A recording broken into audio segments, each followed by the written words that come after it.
Sounds good. Right. Shall I just give you a quick introduction there? Yeah, sure. Okay. So thank you, Jack, for coming. Jack is the founder of Hausbots. Hausbots are pioneers of wall climbing robots for large exterior jobs. Their mission is to use technology to protect and maintain the built environment. In terms of Jack himself, correct me if I'm wrong, Jack, you're the co-founder of 3 startups with collective £1 million or more in venture funding and 15 team members based across your startups. You've got 3 startups, Housebots, which is obviously a robotic startup based in Birmingham, Bug Baits, which is an insect-based dog food, and puppies.co.uk, which is an online puppy information resource and marketplace. Correct. Yeah. Okay, great. Good stuff. So yeah, just go ahead and talk. Cool. Thanks very much. So good to see all of you guys, or well, not see you, but be here with you. Ian sent me a message and asked me to talk specifically a bit about my experience of building teams and building startups in general. So I'm going to do exactly that. Feel free to jot down my email, which I'll show it again at the end, and add me on LinkedIn. I'm always interested to speak with driven and various people who are interested in startups, either to give advice or see if we can help each other out in the future. So yeah, add me on LinkedIn, drop me an email if you feel like you would like to. So whilst I can't see anybody, this doesn't really work, but can you do the hands up feature on this? I'm not sure you can. No, you can't. In which case, then, Kushal, it would be good to get from you if you could just tell me, what's the general makeup of people is in terms of people running their own business already, wanting to work for a startup, wanting to run their own business. What's the, or perhaps anyone else wants to jump in then, yeah. Yeah, if anyone could just say in chat if you consider yourself to be 1, 2, or 3, or even a mixture of any of them. Yes, that would be good. Yeah. But my impressions would be that so everyone here is obviously interested in startups. I think a lot of people would be in 1. Some people would be in 2. They would have their own startup. Yeah. And yeah, I think a lot of people would definitely consider working for 1 as well. Oh, Yeah. here we go. Loving the comments. Where do I get 1. to chat? Oh, there we go. Yeah, 1 and 3, 2. Nice. We've got a 2. 1, 3, 1, 2, 3. Brilliant. Okay, that's good to know from my perspective. So I'm going to run through. We've got about an hour, I think. I'll end up finishing quite a bit before that, and then we can go into some questions. But I'm just going to run you through my story and background in general. And as I said, I kind of focus on team building. So when to build a team, how to build a team, the tough part of managing a team, and then as I say, a Q&A. We all obviously now know where the chat feature is, so please type your questions as we're going through, and I'll assess them at the end. Just it saves that awkward bit of anybody got any questions? So yeah, if you just shove the questions in as we're talking, then that would be great. And as a quick disclaimer, then I firmly believe that all advice is completely useless. What I mean by that is that it's so situational.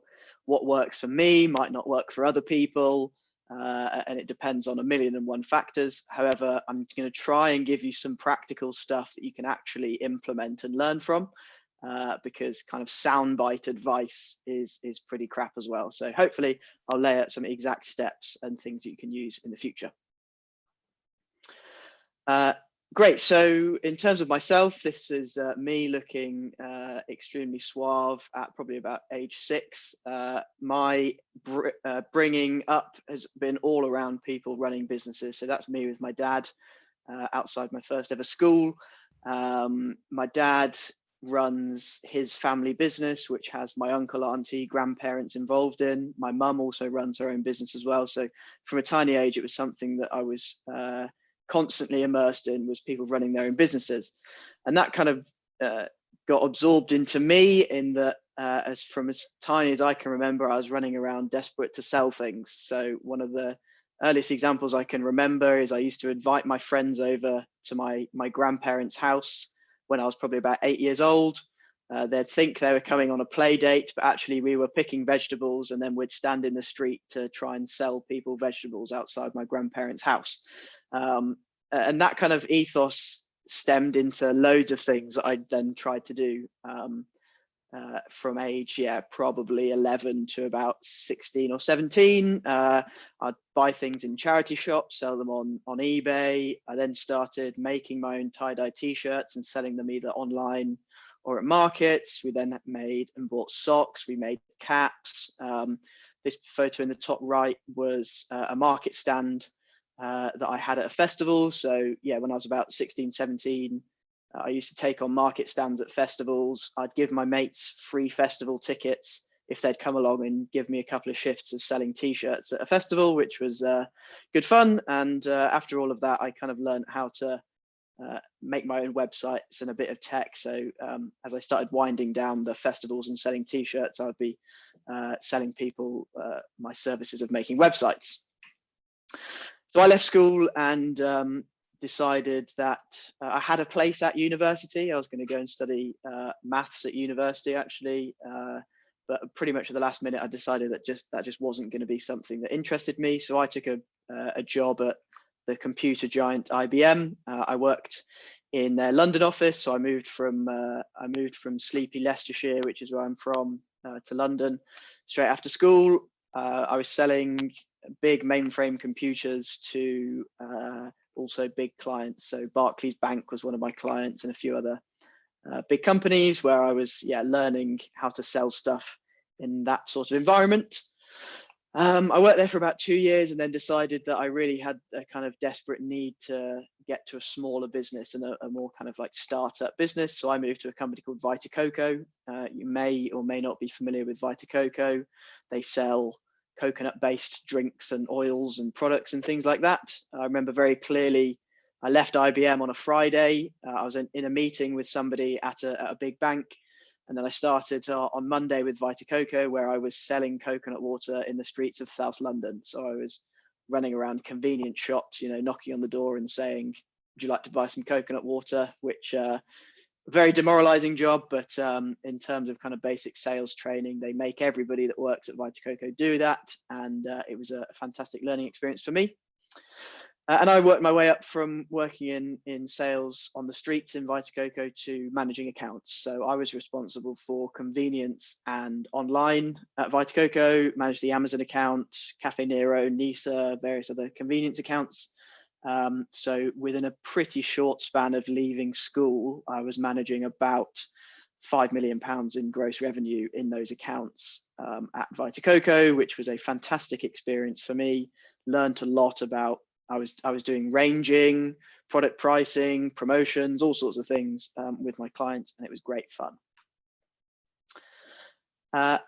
It's pretty important to note that throughout all of that, I was still certain that I wanted to work for myself at some point, and I always was attending various events, like this one, or different meetups around London where I was living, and that was kind of where Hausbots got born. So Hausbots, which is what takes up most of my time at the moment, is kind of my main startup, was officially started in early 2016, where my co-founder Harry, who you can see on the left in this photo, he made our first ever proof of concept as part of a school project, actually. He and I invested some of our own personal money, and as you can see there in the photo, with a big £20,000 check, then we won about 30 grand in prize money as well. And at that point, we decided that it wasn't just a bit of fun, and that we should actually incorporate this as a proper business. So we registered the company, and whilst I was still working at Vita Coco, then on my weekends and evenings, I was traveling back from London to Leicestershire, working in his parents' garage, where we improved the kind of proof of concept robot that he had, which was a wall climbing robot, as I say. We took the money that we won, applied for our first patent, and eventually allowed us to raise an angel round of funding. So in late 2018, we raised about £210,000 from an angel fund called the British Seed Robotics Fund. I went away and thought that because I'd raised some financing that I knew everything in the world. I hired a guy called Mo, and it was the worst decision that I think I've ever made. I then learned the things that hopefully I'm going to talk to you about tonight, hired three more people, and then set about making the prototype actually work.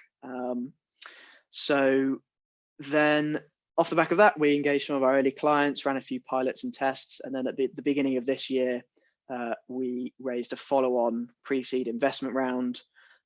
We welcomed an investor called Hacks. Hacks are a Silicon Valley-based hardware specialist. They've got about $700 million in venture capital investments, and they've made most of the key startup hardware investments you see around you. So we welcomed them as an investor. BritBots gave us some more money, and in total, we probably raised somewhere around 550K to 600K in Hausbots so far. Right now, what we're working on and focused on is taking that prototype, which is no longer an idea but an actual thing, and working with our first ever clients. That video doesn't want to play. I'm working with our first ever clients to prove its traction and prove its use case. So here you can see us painting the outside of a big building.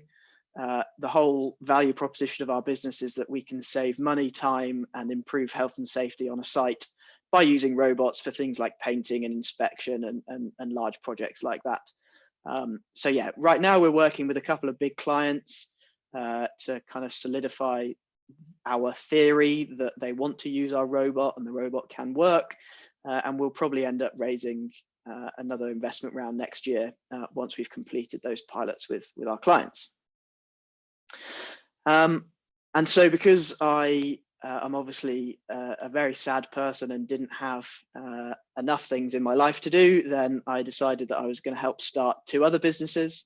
So Hausbots, which I've mentioned already, obviously my robotic startups probably takes about 90 to 95% of my time. I then am a kind of investor co-founder in two other startups, puppies.co.uk and Bugbakes. Puppies.co.uk is a website that gets about 500,000 monthly visits. We put some investment in as the kind of founding team members, but bootstrap the rest of it. And yeah, it's a place where puppies get listed for sale, information, all sorts of different things like that. And Bugbakes, so Bugbakes is a brand new recipe for dog food based on insects. So we use mealworms as the protein base in the dog food. It's way better for the planet, saves about 100 times more water, uses about 10 times less land, and numerous times more emissions as well, while still giving the dog the protein that it needs. So over there, we've raised about £300,000. We'll probably end up doing about 300K in revenue this year. In quite a funny turn of events, we managed to convince Davina McCall off the telly to become one of our investors. And Peter Gabriel, who's a bit old for us, but was a musician back in the day. There's 4 team members over there, and yeah, 1 Dragon's Den appearance. So this is Ross, who's the CEO at Bugbakes, and this is him getting a deal on Dragon's Den. That's a story for another time, but he got the deal, but didn't end up getting the deal. Long story, but yeah, a funny experience and good branding exposure for the company. So yeah, that's what I spend my time across. I've got a full time and some at Hausbots, and then the other 2 are kind of just like hobbies for me, really. Super. So that's kind of a quick whiz through of me and my background. As a reminder, please chuck any questions you've got in. I've seen some of the chat pop up a few times already, but please chuck any questions you've got in on that bit into the chat, and I'll get back to them at the end. So as I mentioned, then Ian said to me to kind of come and focus on team building a team, managing a team. So I'm going to now talk about when is the right time to build a team. And the first thing I'd like to bring your attention to is this quote, which I don't know who said it, but is extremely powerful. If you want to go fast, go alone. And if you want to go far, go together. And what I mean by that is decide what's more important to you and your startup before deciding that you have to hire people. It's perfectly okay that you want to, run your own small Amazon drop shipping business and you want to do it really quickly, in which case you can do it fast and you can go alone. But if it's a big meaty project you're trying to do, then often you need to do it together with somebody. And the most important piece of advice I think I'll give here is, before getting a team, then really consider getting yourself a partner or partners which complement the skill set that you already bring to your business, to your startup. So in the projects that I'm involved in, on the left-hand side, you can see Harry. Harry's my technical co-founder at Hausbots. Harry is obsessed with making things. In the bottom left, you can see his Land Rover Defender, which he took apart when he was about 14 years old and put it back together again. Without Harry, there is no Hausbots, but equally without me, there is no Hausbots. So, a partner whose skill set complements me is extremely important. In the middle at the top there, you can see Sandy, who is Ross's brother. Ross is the founder of Bug Bakes. Sandy wrote his PhD on the techno-economic and carbon emission analysis of biogas utilization systems, which is a very fancy way of saying that he's extremely good at economics and maths. And he basically runs all of Bug Bakes' operations, which allows Ross to do things like you can see in the top right, which is just run around all day and hug dogs, which is not a bad job. And then in the bottom right, you can see Alex. Alex is one of the co-founders at puppies.co.uk. Alex is a extremely talented search engine wizard and website guy. He does pretty much all of the technical stuff for puppies.co.uk. And without any of these partners involved in the businesses, there would be no businesses. So that's a very important part to start on. But once you've got your partner or co-founder, how do you then decide what the right time is? So the piece of advice I think I give to everybody who wants to start a business is to read this book. So if you've got a pen and paper or would like to take some notes, then definitely write down that you need to buy this book. It's about £9 and it tells you exactly when and how to think about structuring your business. The main teachings in it is it helps you work out what are your business's aims, where do you want to get to, and therefore how do you propose on getting there. And like I said with the example at the start, not every business needs to hire people. You could just decide that you want to buy and sell, I don't know, spoons on Amazon, and you might be perfectly okay setting up a fantastic business selling spoons on Amazon, and you don't need to have this ambitious goal of hiring 100 people. It could just be you, or maybe you and one other person. So this is a great book for helping you think about, what are the ambitions and goals of not just your business, but you personally as well.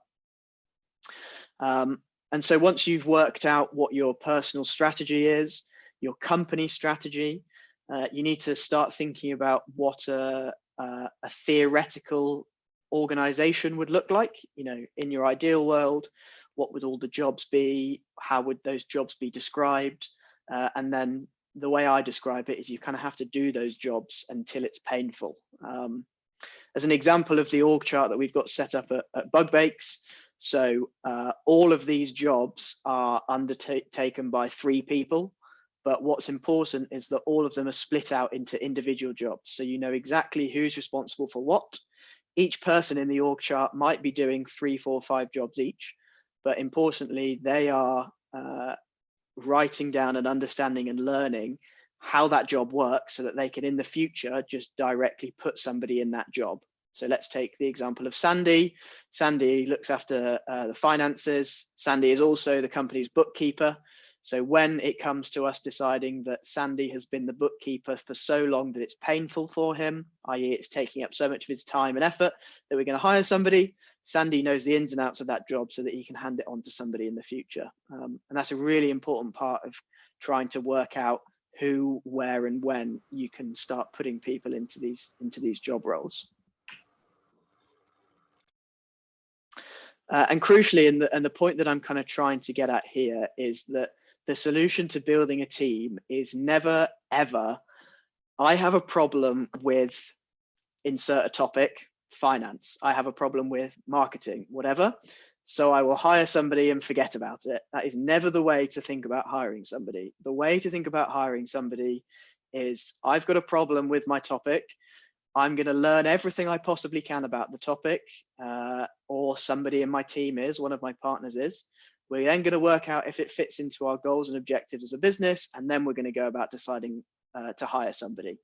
The hire that I made wrong in the first place was, I've got a problem with, the example was manufacturing, so I'm just going to hire somebody and I'm going to forget about it because they're an expert, and it went terribly wrong. So the first stage is to never ever think about doing it that way.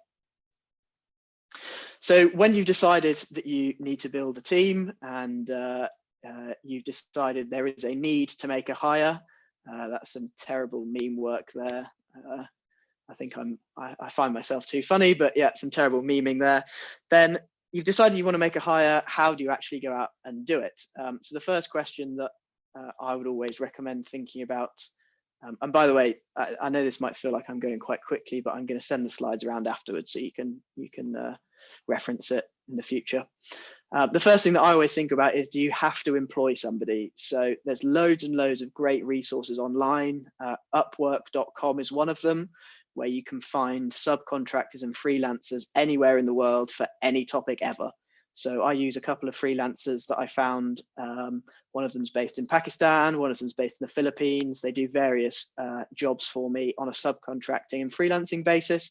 It just means you can be a bit more flexible and you don't have to worry about things like employment contracts and whatever. However, if you've decided that you do need to hire, which in a lot of cases it makes sense to hire, then the next thing I would recommend is to have a kind of set company culture document in place. And the quote that I'll bring you to here is that a company's culture can never be changed after your first 5 people. And it's not about giving people free coffee and nice offices. It's about who and why you hire, fire, and promote people. So at Hausbots, we have a 109-page employee handbook and culture document. This basically outlines all of the things that we stand for as a company, all the things that we're trying to achieve as a company, how we will promote people, how we will give people more opportunity, etc., etc. I'll be honest and say that it's almost 60% made up of the Netflix culture deck. So Netflix published their culture deck called the Netflix Freedom and Responsibility Culture. It's a resource that I would definitely recommend you guys read if you haven't. But that sets a really good precedent for setting up your culture and your company and what you believe in. So once you've defined that, then take your already existing job description.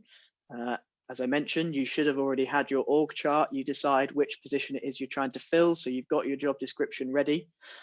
Advertise it absolutely everywhere. So when we hire, we do Facebook, LinkedIn, Indeed, Facebook groups, Twitter, Instagram, all over the place. As I mentioned here, I personally would avoid recruiters. So recruiters kind of often tell you that they're the one-stop shop to fixing everything. No offense if anybody here is a recruiter or knows a recruiter, but it's probably saved me already about 20 or 30 grand not using recruiters, and it enables you to have a really hands-on part of that hiring process, which for running a startup is so important to make sure you're making the right cultural hires in the first place. Once you've decided who you're happy with and which applications you've received, then move on to your interview stage, and then finally, of course, negotiate and sign your contract. And as I mentioned here, one of the few things that I would really recommend a solicitor making for you is a tight employment contract. It doesn't cost very much money, probably £200 to £300, and it just covers you in every eventuality, because a poorly written employment contract can leave you in a whole host of trouble. I'm not going to go through this in its entirety, but I'll send it around afterwards, as I said. This is an example of an interview process that I've derived, which works for me, and kind of the preferred way that I end up doing it. As I say, I'll go back to that first disclaimer. Advice is usually useless. This works for me. It might not work for you. Hopefully, it'll give you some ideas that you can use in the future if and when you get to that point. So the most important and first starting point is that, especially when hiring at a startup, you're hiring for cultural values. So we have outlined these 9 as our most important cultural values. Everything in our interview process is about bringing out those values and getting people to prove to us that they share those same values. Me personally, and a lot of startups are now of the mindset that qualifications and technical experience, etc., can be taught if you have the right values and mindset in the first place. So all of my hiring is based on values. So the first thing we do is we make a Google form. I'll give you this template afterwards if you'd like to use it. We send out a template which has a couple of basic questions and a video application. The video application is really important to us because if you're too lazy to make a video, hold your phone up and do a selfie, and we literally want a 30-second clip of you saying some stuff, then you're obviously too lazy to work at my startup. So that's a really good sifting out people who are too lazy. And as I say here, then we ask for things like a CV, but generally A levels are kind of okay. A degree is helpful and proves that you've got things, but the most important thing is that you can meet my cultural values. The second stage we go to is the hiring manager has a 5-minute interview on the phone by the candidates that they're impressed by. In this process of this kind of initial interview, then you introduce a task for them to complete. And do a couple of basic legal things. So checking you've got the right to live in the UK, checking you can get to Birmingham on a daily basis. That's not so important anymore, obviously, with COVID, etc. But a few, legal things that you have to ask. And that's then step 3 is our task. So we give everybody that applies to the company a task to show that they can learn and that their skills and abilities are where we'd like them to be. So the first question is super simple and can be Googled. It shows that the person is kind of willing to research things. So an example of one that we did for a mechanical engineering hire was explain to me how an airspeed indicator on a plane works. You can Google it, it's pretty easy, get the answer there. The second question is a little more tricky and needs some form of working out to be shown, but it has a definite answer. So I've wrote here, if you're applying for a finance job, then make it about the profit and loss calculation or something like that. Engineering could be any engineering sort of question.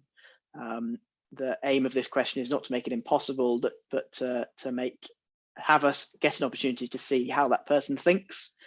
And then lastly, we ask a question which doesn't have a direct answer. So a question that I ask almost all people on this one is how much would you charge to clean all of the windows in Birmingham?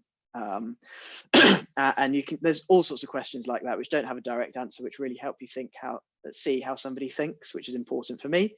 A funny story I'll give you here which is somebody who definitely didn't pass this stage, is that they gave a 2-word answer. And they said about £10 million, which is not what I'm looking for there. I'm looking for you to show me how you're thinking about things. The best answers are an estimate. There's this many houses in Birmingham, this many windows per house, this many days per window, this much per window. Therefore, it's £10 million, not just a random number. Yeah, they didn't get the job. And then lastly is face-to-face. So I'm not going to go through all of this, but we have a bunch of different examples of face-to-face questions which really help you learn if people fit cultural pillars. So some examples: what hobbies are you into? What's the first way you made money? Tell me about some of your biggest failures. We ask somebody to bring something along as like a show and tell. So, tell us about that thing. All sorts of different things that you can do to ask in standard questions. You guys have probably heard similar questions to that in interviews that you've done, but they all have reasons behind them, and all of them are linked to some sort of cultural pillar that they're trying to interview for. Next, a whole set of questions that we use to work out if that person is a team player. So why should my company hire you? what makes you a good team player, how do you deal with difficult people, all sorts of different things. It's really important at a startup that you're finding people that aren't just good in their area, but are happy working with a team, and usually a cross-functional team. So that's a very important thing for hiring at a startup. And then finally, the bit that I think most people forget when they're conducting interviews is the interview is as much about the company interviewing the interviewee as it is the person going for a job interviewing the company. So we always add a section at the end of our interviews where we are selling Hausbots to you as an interviewer. So we explain our vision and what we're trying to achieve. We explain where they fit into that vision, ask any questions they might have, kind of be upfront about the startup mentality and mindset, and mentioning these things and selling to them in an interview is very important to make sure that expectations are managed for the future. So you've decided that it's the right time for you to build a team. You've decided how you're going to run your interview process and find somebody. But now you've actually got the tough part of running a team. So as you will all make at some point, if you end up hiring people, you'll sit there in the interview process and you'll think they're perfect, we've got to hire them. And then actually they'll start the job and it turns out they're pretty shit. So hopefully this bit is going to help you work out how to manage people a little bit, or give you some ideas to avoid that, and how to actually do the tough part, which is managing somebody. So at Hausbots and at most startups, we believe in this statement, which is that rules and regulations are like swimming armbands. They help the beginner, but hinder the true professional. So when we're setting up our management structures, it's not at all about breathing down somebody's neck and making sure that they do exactly what you want them to do, but instead helping them become a true professional over time. As another book that I would recommend that you write down and study is High Output Management by a chap called Andrew Grove, who was the founder of Intel. And in one of the chapters, Andrew talks about a concept of task relevant maturity. And what this basically means is that as a person has been working for your company, the more mature they get into the role, the different types of management style they'll need. So when they've got a low maturity, i.e. they've only just started at your company, you're best to manage them via a very structured what, when, how approach, so that communication isn't misguided or wrong, and it's very clear. As they move on up the schedule into a high maturity, then your aim is that the involvement from the manager is minimal, and you can kind of end up setting long-term objectives and monitoring said employee. And that's really the theory of most of startup management is, hold somebody's hand in the early days and then let them flourish as they're, a skilled and important valued member of the team. In practicality, what this looks like for Hausbots is that when you first join the company, we run monthly performance reviews. So we have 6-month probation period, and we have 6-month monthly performance reviews to make sure that we're all on the same page. If you pass your probation, then you can move on to a 6-monthly review with weekly one-to-one catch-ups with your manager. And what's important to all of this is that you as the CEO or the leader of the company is setting your vision and leading by example, making sure that everybody is extremely clear where they fit into your mission. And the example that I give at the bottom here is something that they talk about a lot at SpaceX, which is called a mission to metrics statement. And a mission to metrics statement is, it basically says that being a great leader and being part of a great leader is making sure that everybody knows what their mission to metrics statement is. An example at the bottom that it gives of SpaceX is the mission of SpaceX is to colonize Mars. In order to colonize Mars, we need to build reusable rockets because it will otherwise be unaffordable for humans to travel to Mars and back. My job is to help design the steering system that enables our rockets to land back on Earth and you'll know if I've succeeded if our rockets land on our platform in the Atlantic after launch. And that's a really important part of this task relevant maturity stage, is helping the people that work for you understand, like the back of their hand and second nature, exactly how does their job fit into your vision as a company and as a leader. Great, that was a whistle stop tour, and I've seen some things pop up in the chat already. I'll finish by saying that please remember that all advice is completely useless unless it's applied to your exact situation. So as I say, I'm going to send some things around. I'll get Ian to circulate the slides, so if you really want to reference those things in the future, then you can. But yeah, for now then, I've put some extra reading for you guys to take a look at, really all about focused on running a team, starting a team, a couple of books to read that I would recommend. Yeah, please do reach out wherever you want to, and I'll go for the questions now. Kushal, do you want to just jump on and kind of read and moderate some questions for me? Sure. Thanks for that, Jack. Something I forgot to mention at the start, we just have an attendance form. I'll put it in the chat, so if everyone could just fill that in, that'd be great. So moving on to questions. We've got one from Jerin from right at the start. He asked, how did you manage to get a job at IBM straight from school?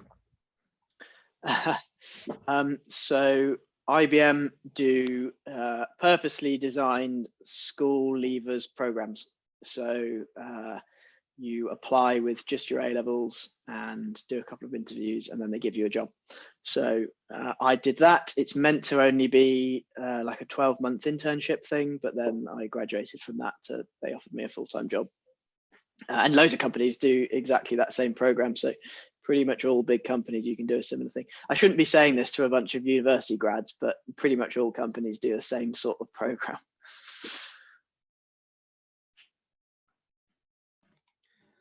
Great. And Mohammed from Be Enterprising asks, how do you navigate the technical parts of developing a Hausbot robot? And do you have an engineering background? Is it an existing technology, or do you have a partner? Sure. So how do we navigate technical parts of everything? I'll answer both those at the same time. I personally don't have an engineering background. The partner that I mentioned, you might have joined a little bit late, but the partner I mentioned, Harry, who is my business partner, he does. So he's a mechanical engineer by training, went to Loughborough University, and yeah, he's kind of like the technical guy on the project. We run our development in kind of sprint style agile things. So we develop something, go to our customers, get some feedback and repeat. And yeah, so the 5 of us that are in the team at Hausbots at the moment is me. I look after all the business stuff. Got a bit of an engineering background in terms of software, but not much. Harry, he's kind of lead engineer on the project. As I said, mechanical engineer by training. A lady called Jenna. Jenna is our main mechanical engineer. Her background is, so she just graduated about 2 years ago from a master's degree in robotics. She went to Imperial, and then we've got a guy who runs our software called Mike. Mike did a master's in robotics from UOB. So yeah, lots of different people in the team. And then Hacks, who's our investor that I mentioned, based in Silicon Valley.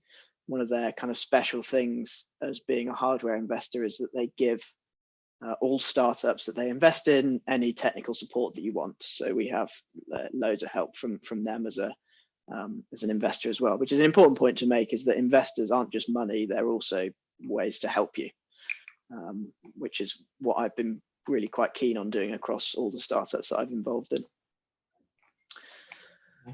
So we've got another question from Mohammed. How does the robot stick to the surface? I think we were all thinking that, actually. So the robot is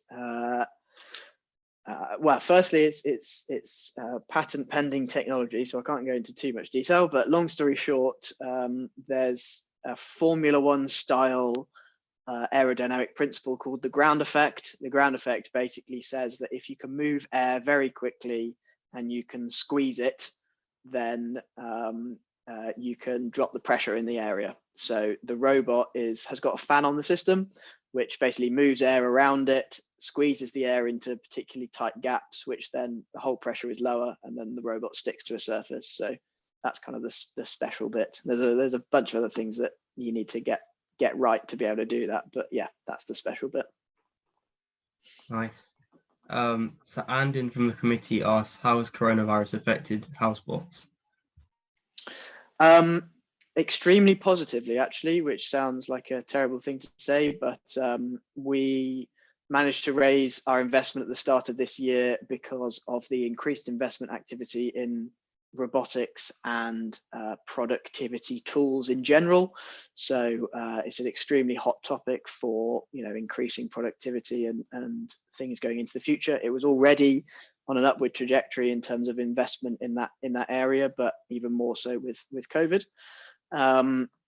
And then we were never really, I've just seen another question about in the work from home situation, because we can't do work from home. Well, I'm at home because I can do most of my stuff on the laptop, but because the engineers can't do any work from home, we never really had a working from home period. So we weren't particularly affected by our own company's productivity. Most people were still in the office making things and stuff like that. So yeah, it's been beneficial from the investors' point of view and customers too. So the biggest kind of sales point for us at the moment is that all of the customers we engage with are having massive issues with staffing levels. So people are either at home, furloughed, vulnerable, sick, whatever, scared to come to work, and so they're really struggling to be able to find people that can work there. So so yeah, it sounds strange to say, but massively positive. So I'm gonna tie together Mohammed and Jaren's questions. So Jaren asks, how did you get investors to invest in your business, and did you start it off Kickstarter? And Mohammed also asked, have you ever turned down an investment opportunity?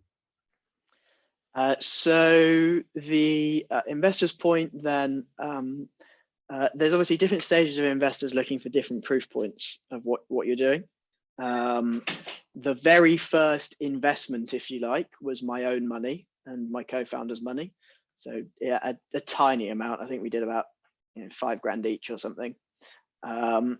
Next, it was winning some competitions. So the competitions that we won, there's about 1 million young entrepreneurship competition things. We applied for all of them, managed to win 2. That was a really important thing because it enabled us to then pay for like the next proof point of our business, which was getting a robot to sort of work and to apply for a patent. So that was kind of proof point number 1, which we did by not having any investors, if you like, just kind of money that we won or things like that. So first thing I'd say is definitely apply for competitions.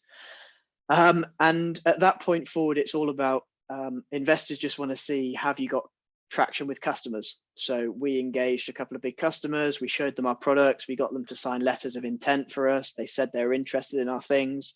A few of them ran some demos with us. You could then take that to investors. Investors are happy with that. They then give you some more money. And as I say, there's a sliding scale of who to go to. So our first ever investment was just from some angels. And then we started to move into some, institutional venture capital. And then the next round, so we'll probably end up raising about 1.5 or 2 million in January. And that will all be through institutional venture funds, which are of course looking for a completely different thing. So it depends what kind of investor you're pitching. And then the question about Kickstarter, then no, Kickstarter in particular doesn't work for us because we're not like a consumer product. It's the whole point of Hausbots is that our customers are B2B, so we supply other painting contractors and painting companies. So Kickstarter in particular wouldn't work. But if you're looking for any advice on Kickstarter in particular, I can give you some. So send me a message. So you And then have I turned down investment opportunities with the last one? Sorry. um, Yes, I have. It was an investor who just wanted to give us money and couldn't really give us anything else. And I said no, because we have enough investors, and the equity in your startup is probably the most precious thing you have to sell at this point. So we wanted to keep it for ourselves. And in the end, two criteria for me are, yes, the money, but can this person genuinely add value to my business, whether it be marketing, sales, production, technical, whatever. That's a really important thing for me. But that, as I say, all advice is useless. That's just something that works for me. That might, people might not be in that luxurious position, if you like. So Mohammed asked if he's able to rent the robot trainer's house, and if it's in the market, what's the cost, and does he need special paint? So yeah, we are already running a service. We only are running it on one type of paint at the moment, though, which is a brickwork waterproofing paint. So if you need your house to be brickwork waterproofed, then Mohammed, I'm happy to give you a special deal. So send me an email. So we've got some questions from Dan. And just quickly as well, cost wise, so my pricing model is just we do it on a meter squared basis. So it's a service. We turn up with a robot and an operator. We provide a service, and we price per meter squared. So Dan asks, will you produce the robots with mass production? How are they currently made? Are they made by hand or manufactured in a factory, I guess?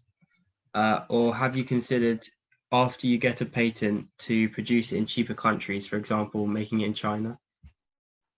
Yeah, so mass manufacturing is never going to be a core part of our strategy. So because we run a service-based system, then each unit has pretty incredible yearly unit economics by itself. So that to get to a pretty decent level of scale, we only need somewhere around 50 robots to be working, which just is, you're not even scratching the surface of mass manufacturing. So it's not something we are thinking about or will think about for that reason. Currently, the robots are made in a combination of off-the-shelf components, motors, bolts, gears, things like that. We get custom made. We get various things custom made. So Birmingham is incredible for hardware prototyping, CNC machine parts. We've got a few carbon fiber pieces, a few 3D printed pieces, which get made outsourced, and then we've got a few pieces of equipment ourselves, so we can do basic 3D printing by ourselves and a few bits of CNC cutting and stuff like that, and then assembled by our team in-house. And then on your question about moving to China, then maybe, I mean, the whole reason you would explore China is mass manufacturing and economies of scale. So as I say, it's not really a key thing for us to look for, but maybe one day, So Ian asks if you provide any learning for development for employees, and he says that if he recalls, honesty is a big part of the Netflix culture, and he asks how you apply that at Hausbots. Learning and development, yeah. So we do three things. So once a quarter, we have an external speaker come in on whatever topic has been voted on. So most recently, we had the CTO of another startup who makes drones come in and give a speech. That's number one. Number two is that we run regularly scheduled seminars. So once a month, anybody in the company runs a seminar on a particular topic. And then the last thing is a learning and development budget. So we give a small amount for people to do things like, books, conferences, things like that. So yeah, learning and development is an extremely important thing for us. And honesty as being part of the culture. I think that just comes down to sharing your vision and communicating honestly as much as you can. So, we have everything about our business has been set up, and every business that I've been involved in is set up that the collective knowledge is better than just one person's knowledge. So almost all big decisions, everybody gets presented with the facts. We'll have some sort of debate, some sort of discussion. We'll make sure it fits into the vision of where the company's trying to get to, and then together we can make a decision. So the main way that I apply it is just making sure that everybody's voice is heard, and everybody is completely clear on where the business is trying to get to.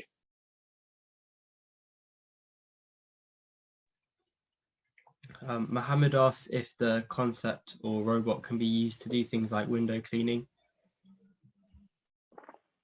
Yes, yeah, not yet, but yes, definitely. In the future, there's that's almost all. My pitch to investors is always that we're starting with painting, we're starting with climbing stuff, but in the future it could be used for kind of anything that you want to. So yeah.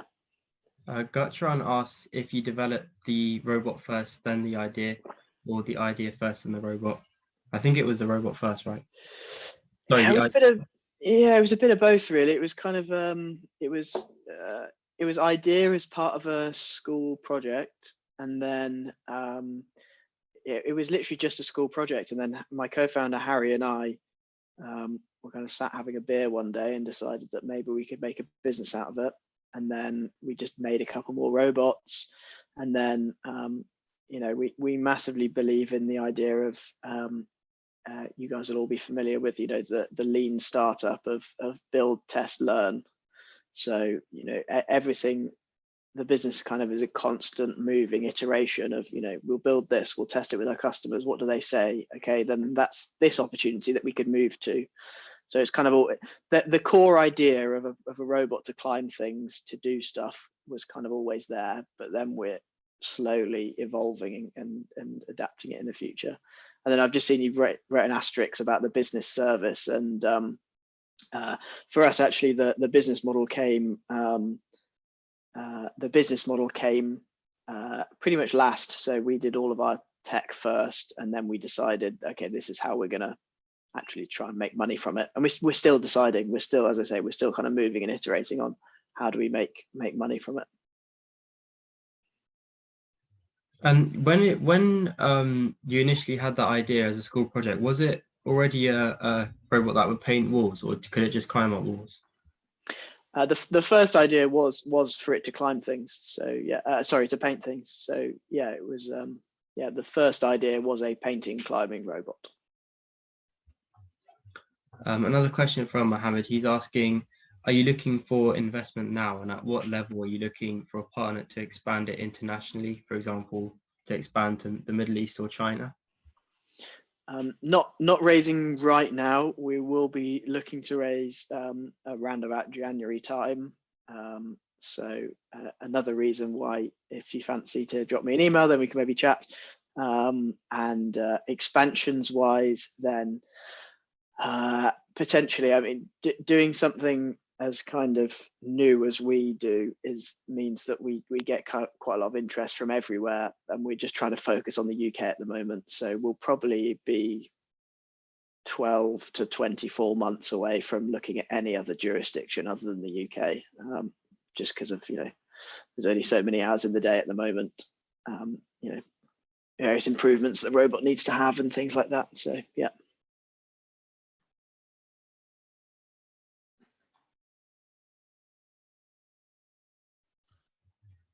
I've got a question. So what's the kind of tallest building you've painted so far? Have you only ever done, like, let's say houses, or have you actually painted something that's quite high up, for example, like a tower block? Yeah, so a version coming soon will be able to do tower blocks. At the moment, it's yeah, the tallest building we've done is only 3 stories, but yeah, that's a pretty key part of our product roadmap, is to be able to paint taller, more dangerous things. And do you think there'll come a point where you'll be able to totally automate the bots, or will they always need like an operator? Maybe in the future. Yeah, it's they're already kind of like semi-autonomous, if you like. So the robots are mapping their environment, and it's doing some fairly basic path planning and things like that. The main barrier to actually making something autonomous, surprisingly, is the legislation. You can't really just make an autonomous thing and set it wild. You have to do all sorts of testing and yeah, regulations and things like that. So maybe in the future, but as a quicker way for us to get to market, it was to have it be, you know, operated by someone. Okay, so I think that's all the questions. I'll just Cool. put that attendance form link in the chat again. If everyone could fill that out, be really much appreciated. So if that's all the questions that everyone has, thank you, Jack. No problem. Thanks to everyone on the committee as well at Startup Society, and thank you to all our members and potentially non-members, just anyone who came for the talk, for attending. We hope to see you at our event soon, and make sure you follow us all on social media, and of course, follow Jack on LinkedIn and anywhere else that he's posted. Yeah, of course. I'll send the slides to someone who can circulate them, and feel free to use them at your leisure. Okay, thank you, everyone. Cool. Thanks, guys. See ya.